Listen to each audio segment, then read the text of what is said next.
Bonjour ou bonsoir chez vous. Pourquoi la République démocratique du Congo et le monde doivent privilégier le système d'éducation supérieure gratuite ou moins chère en ligne et profiter du surplus des ressources libérées pour rendre l'éducation primaire et secondaire plus efficace et de qualité, prête à faire face à l'esprit de recherche, d'indépendance et la discipline que demande cette éducation en ligne. Restez branchés et nous saurons tous pourquoi.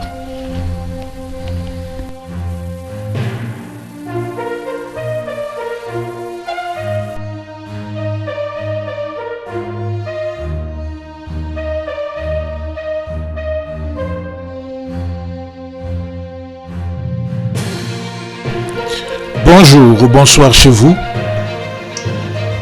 Pourquoi la République démocratique du Congo et certainement le reste du monde doivent privilégier l'éducation supérieure et universitaire en ligne, donc à distance gratuite, et aussi tirer avantage des ressources qui sont libérées pour faire de l'éducation primaire et secondaire beaucoup plus performante et ainsi la préparer à la discipline, à l'indépendance et à l'esprit de recherche que demande cette éducation à distance. Vous êtes-vous jamais posé la question de savoir pourquoi la connaissance, quelque chose qui devrait être partagé plus ou moins gratuitement par amour, parce que l'individu récipiendaire et toute la société entière se retrouverait bien meilleure, et puisque personne ne peut se suffire à lui-même et contenir toute la connaissance du monde pour s'en approprier et penser vivre dans une bulle parfaite, ce serait donc une ironie de continuer sur cette voie où nous ne donnons la chance d'accéder aux études supérieures qu'à une petite élite, non pas parce qu'elle représente l'échantillon vrai du pôle d'aptitude génétique de l'ensemble de la population de la Terre, mais tout simplement parce qu'elle peut payer avec comme conséquence un leadership mondial brisé dès le départ qui amène le monde dans tout le sens par tâtonnement et manque de vision.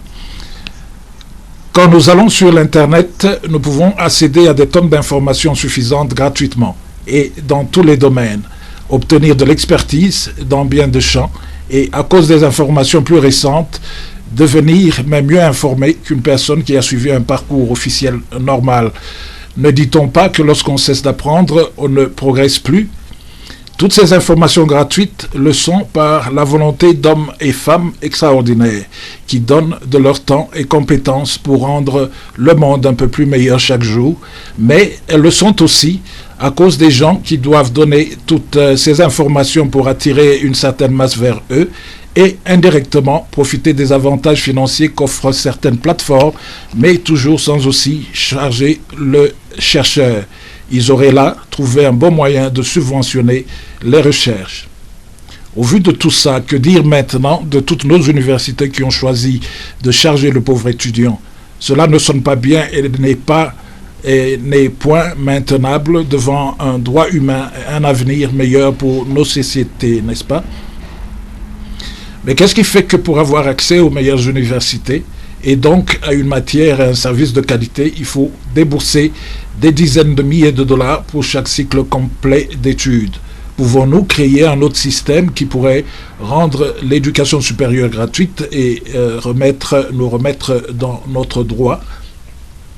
Les milliers de dollars à payer sont liés à tous les coûts énormes qui entrent dans ce service auquel il faut ajouter le profit et qui ne devrait pas être nécessaire lorsqu'il vaut mieux faire les choses.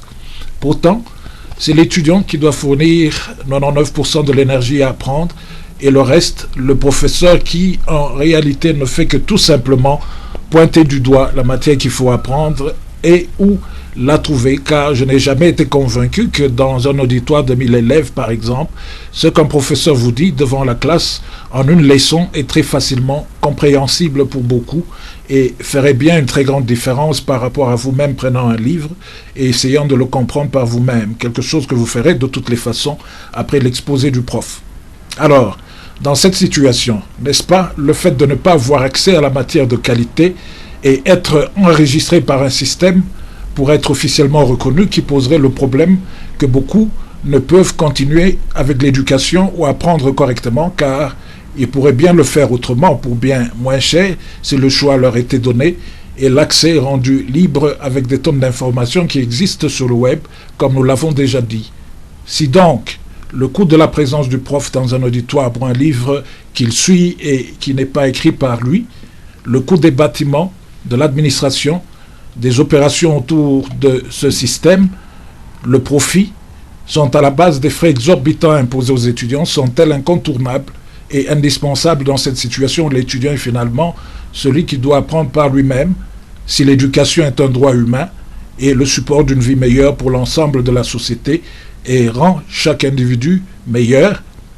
Est-ce que nous pouvons aujourd'hui réduire ce coût à zéro ou presque zéro pour que personne ne soit laissé derrière avec l'éducation et pour briser un système qui empêche tous de s'enregistrer et d'étudier à volonté?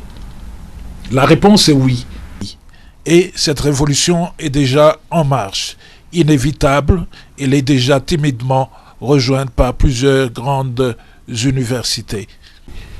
La solution est venue de l'éducation en ligne, et mieux, dans le concept de l'éducation universelle qui trouve tout son support dans les facilités de télécommunication et autres des temps modernes, parce qu'aujourd'hui, et cela l'a bien été depuis des décennies déjà, nous sommes et avons été capables de donner au monde une université universelle gratuite, si ce n'était ou n'est pas à cause de certains intérêts qui continuent encore à s'accrocher à un système qui n'est plus ni viable, ni adapté, ni économique, ni écologique en termes de bénéfices à l'ensemble de la société, et est appelé à disparaître très vite. En 2000, comme nous l'avions déjà dit dans une de nos émissions, avec l'organisation Families Against Poverty International, nous avons donné au monde le concept d'une université gratuite que nous avions appelée Université Afriverselle, basée sur les opportunités que l'Internet, la télécommunication et autres nouvelles technologies nous donnaient pour éliminer toutes les barrières qui rendaient l'éducation inaccessible et surtout éliminer les coûts au maximum en gardant à l'esprit que l'étudiant était au centre de la compréhension des matières. Quels étaient et sont sûrement encore les obstacles en Afrique et dans plusieurs autres pays, et quelles sont les opportunités ou solutions que nous avons vues pour une éducation universelle gratuite? Parlons des obstacles. 1. Nous avons les finances, coûts excessivement élevés d'accès à l'éducation supérieure et universitaire, notamment les coûts des matières, livres et autres coûts associés comme les coûts de transport. 2. Qualité de l'enseignement, la difficulté d'accès aux matières récentes, appropriées, adaptées, comme les ont les grandes universités du monde, et qui rendraient tous meilleurs. 3. La distance à l'école. On passe des heures en route vers l'école et au retour. Il n'y a peut-être pas une université dans sa région pour s'inscrire. Des heures passées comme ça sur la route, c'est du temps perdu qui aurait pu être consacré à étudier ou à faire autre chose. Il ne faut pas non plus oublier la fatigue qui s'ensuit. 4. L'âge.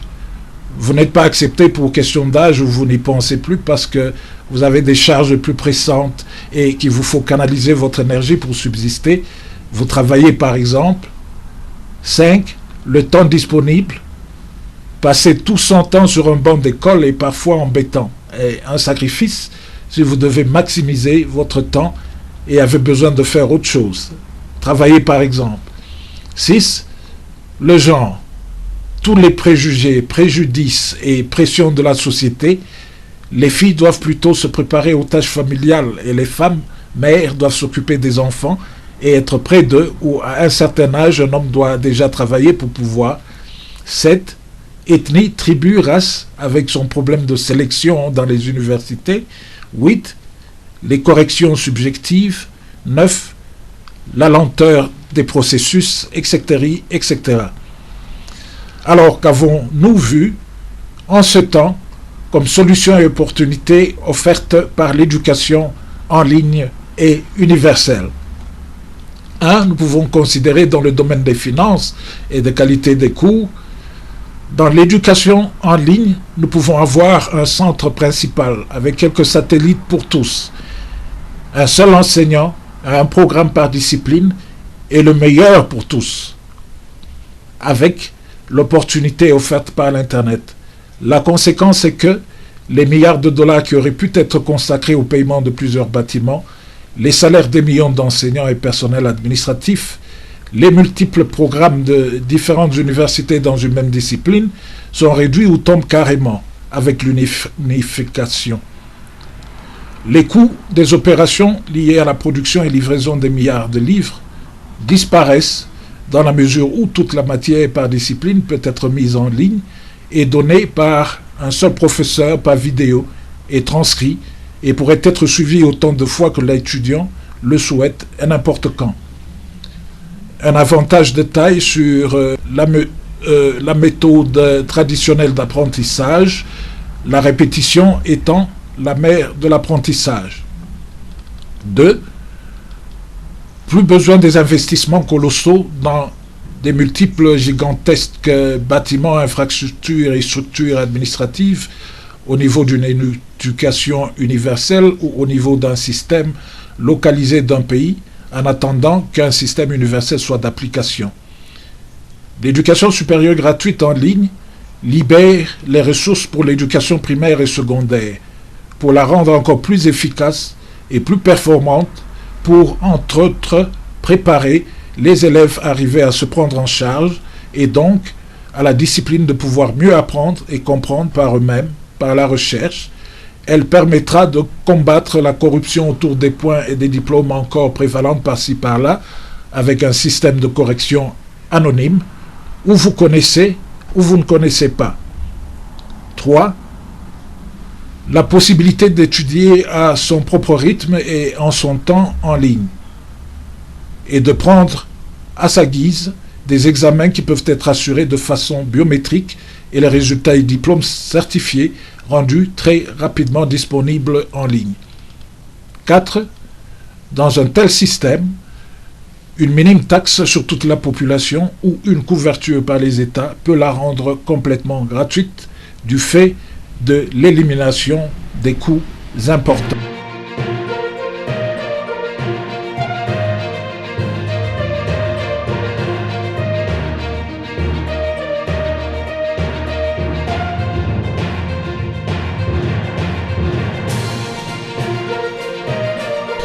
Avec le concept de l'université Afriverselle, un méga projet pour l'enseignement supérieur, nous croyons en un enseignement à distance, bon marché, comme le moyen d'apprentissage le plus pratique offert à l'homme moderne et la solution idéale pour l'Afrique.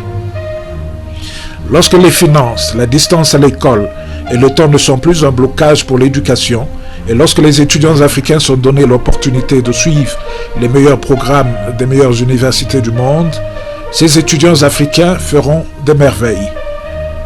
Le concept d'une université gratuite, locale ou universelle gratuite, est en effet un antidote contre bon nombre de ces nombreux obstacles qui discriminent trop de personnes dans le système éducatif actuel et qui empêchent beaucoup d'avoir accès à l'éducation, d'atteindre leur plein potentiel et de s'améliorer dans la vie. En effet, le projet d'enseignement supérieur de FAPI Afrique, ou plutôt le concept d'enseignement supérieur de FAPI Afrique, repose sur l'enseignement à distance et surtout une évaluation automatique des connaissances, une diffusion automatique des résultats et des certificats. En raison de l'importance de l'éducation pour parvenir à une société meilleure, nous ne pouvons pas nous permettre de laisser plus de gens derrière. Nous pensons qu'au niveau tertiaire, 90 à 99% de la contribution à la réussite scolaire vient de l'étudiant qui doit se consacrer et s'engager dans l'apprentissage. Le professeur qui aide à déterminer ce qui est important à savoir, où le trouver et qui, en fonction de cela, vérifiera le niveau de connaissance des étudiants, n'influence par ce fait qu'un petit pourcentage restant. Dans ces conditions, nous pourrons tester nos connaissances dans les multiples domaines dans lesquels nous pensons avoir acquis des connaissances suffisantes d'une manière ou d'une autre, Cela peut passer par l'expérience ou la lecture, sans se soucier de devoir d'abord trouver de l'argent, du temps à passer sur un banc d'école, de la distance à l'école par exemple. Il y a certainement beaucoup de gens dans ce monde qui ont une bonne connaissance dans certaines disciplines et à qui la chance de passer par le secteur formel peut améliorer leur niveau de vie. D'un autre côté, nous avons aussi des gens qui sont connus comme experts dans leur domaine d'action, parce qu'ils pouvaient se permettre de répéter de classe autant de fois qu'ils le voulaient. C'est ce qui, entre autres choses, va changer pour que lorsque l'on décide à ses heures perdues d'apprendre à son rythme, cette connaissance puisse être vérifiée à volonté et à moindre frais. C'est ce qui va booster l'apprentissage. Avec l'apport de l'Internet, de la télévision, des vidéos aujourd'hui, nous pouvons imaginer avec fierté avoir accès à un cours autant de fois que nous le jugerons nécessaire. Ce sera un énorme avantage sur le système d'éducation traditionnel quand on sait que dans les classes aujourd'hui, une leçon peut être donnée qu'une seule fois. Nous croyons également au système d'éducation de masse qui amène de nombreuses personnes à comprendre les bases, encourage et aide ceux qui veulent aller plus haut afin que tous puissent contribuer correctement à faire de l'Afrique et du monde un endroit meilleur.